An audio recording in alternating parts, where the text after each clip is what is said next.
Well, I'm in the house. This is my Solar Assistant remote monitor coming in on my laptop. I am just starting to get a little bit of PV. It's down there in that right hand corner, a little bit of yellow. It's showing 7 watts. Of course, I'm using 1300 watts at the moment. We've still got 44% battery. And, the solar picked up to 15 watts, but we're using 2400 watts. So, hopefully the solar keeps picking up because we need some more solar. Anyways, so we hooked this up yesterday afternoon, a little bit after, somewhere around 4:30. You can see it there on that graph. This is when we got it all hooked up. When you hook up this Solar Assistant, make sure if you've got your phone out there that you turn off your everything except for Wi-Fi. Do not leave your phone where you get the cell phone service. Make sure it's only got the Wi-Fi turned on. It will mess up your setup and it'll cause things to seem like it's not working right.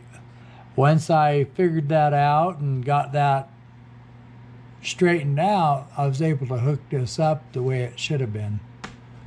And it's actually a lot easier once you realize that.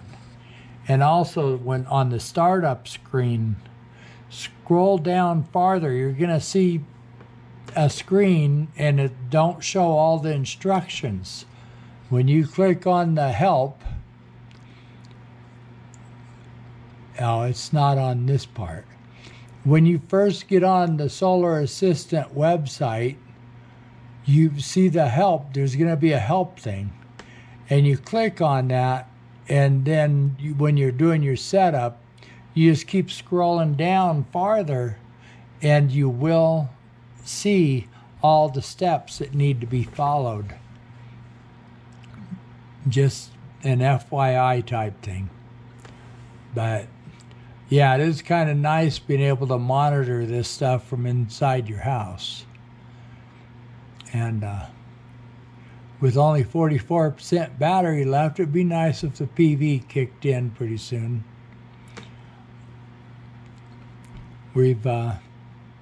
I'm sure we've got extra heaters running at the moment. It's pretty cold outside. So we're just starting to get any PV.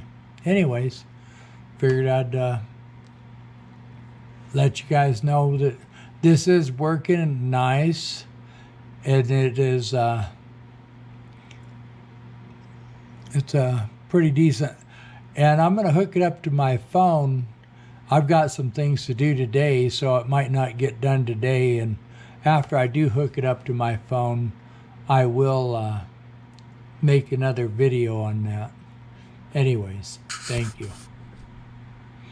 Please like, comment, and subscribe.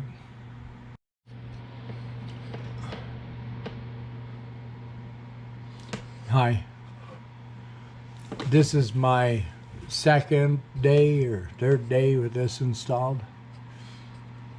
If you look here, you can see yesterday it was colder too. I want to point that out. It was very cold for 3 days in a row or something. And then you can see the solar come on till about, I think it was 12:22. It was making decent solar, and then it dropped off. And the reason why is the batteries were charged up. And then the batteries drained down a little bit, so it made a little bit more solar right there, I don't know, close to 3 o'clock. And then later on, the solar dropped off, you know, and then it dropped all the way out of sight, I don't know, maybe about 6 o'clock. So maybe this is 6:30 or 7 over here when it started producing solar.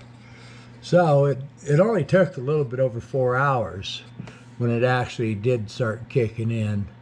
It didn't really start making decent solar until 8 in the morning, and it was done a little bit after 12. But you can see the higher usage from yesterday. And then you look over here and it's like a lot less usage. Well, the outside temperature is a lot warmer. So, and a lot of this usage is out in my power shed, which we're gonna fix this summer, spring, summer. So, now I have 2 inverters hooked up. So when you see the load and you see the battery draw, that's not exactly correct. You need to double that. And you see this here bottom graph, how that worked. Scroll on down. Oops.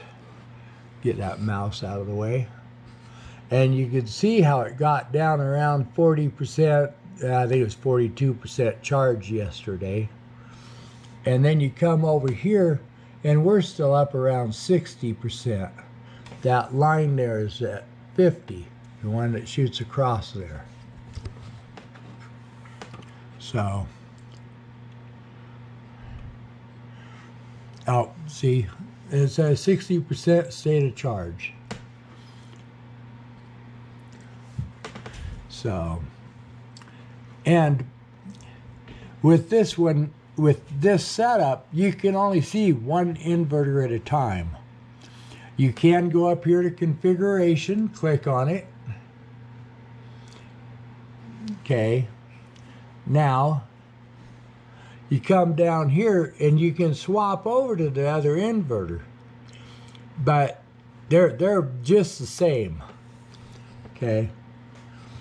The only inverter that's going to be different as far as the charging type setup is going to be the go up to dashboard and you can go back to the other screen, is going to be my charge only inverter.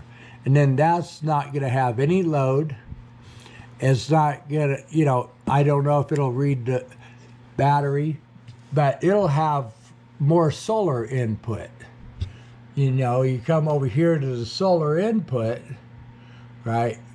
During this time here, these are only doing about 24 watts, or amps, I'm sorry, 24 amps peak. And the other one I've got set at 40, and it does right close to 40. But you can't see that one. These other 2 inverters that are hooked up with solar assist, you can only read the inverters that are connected. So if you have all of your inverters set up in series, then you can read them. But if you set one up as a battery charge only, you cannot read it. And I guess they're going to work on that. And all you do is go up there to configuration. There you can see it. And click on it and you can switch which one you see. So, yeah, and my batteries are being charged. And I was down around 40% yesterday. 42 or something was low. And it only took 4 hours to charge my batteries. So maybe I need a larger battery bank, you know, to have more storage. That way it charges until, you know, the sun goes down or something. But if I'm going to charge up in 4 hours, that kind of, you know, it kind of sucks. That's the best way to put it. So, and that was at 40%. And if I don't drop down lower than 60%, if I don't drop down even more, it's going to charge even faster. I just wanted to do a follow-up on this Solar Assist. It is nice to be able to see what's going on. I'm in the house. I don't have to be out in the power shed. And I can see my state of charge. It's 10 minutes to 6 in the morning, and we're going to have plenty of power. And I'm going to leave this. It shows that the grid's plugged in, and I've got it turned on. So I had a $14 electric bill last month. $10.50 of that was just for the service on the grid. So I used about $3 and, well, they charge taxes. So somewhere around $3 in electric last month. That's pretty cheap backup. So I decided I'm just going to leave that on. I don't know what's going to happen when we start going and using air conditioning. Last year with a smaller battery bank, I was using off the grid for my electrical use. This year we got a bigger battery bank, so we'll see. So I just wanted to make sure you guys knew what was going on here.